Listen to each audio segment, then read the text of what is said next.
Speak to Deven Ghelani, who's the director of the Policy in Practice think tank. He was an architect of the government's universal credit policy. What do you think about this, the findings of the British Chambers of Commerce, Deven?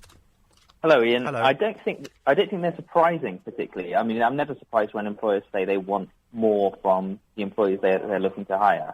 That doesn't strike me as being too, it strikes me as obvious almost.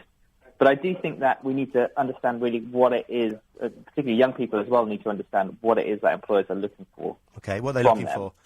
And I think I use an acronym called PRIDE. So what we found employers were looking for was professionalism, reliability, interest, determination, enthusiasm, all the kinds of soft skills that the BCC report kind of references, but in a handy acronym. And I think actually probably a lot of what Philippa was saying actually sounds like a great person to have. Yeah. You know, and I'm sort of more pro the walking into, showing the initiative. Okay. That she was doing. She had a couple of, you're not going to get it right every time, and not every employer has a vacancy open, but if two of them do have an opportunity, then that's a great thing for. So do you agree with the Chamber of Commerce, who says one of the fundamental problems is that businesses are now not as proactive as they used to be?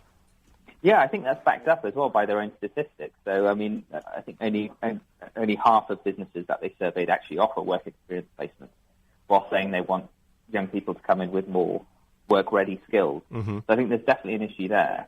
Probably worth also taking a bit of a step back and saying, actually, most young people are fantastic. And you can see that in the statistics as well. So actually, long-term youth unemployment has been falling despite the kind of difficult economic circumstances. And that's for graduates and school leavers as well. So what would you say to someone in sixth form who can't make up their mind whether to get straight into the workplace as soon as possible or go on to university?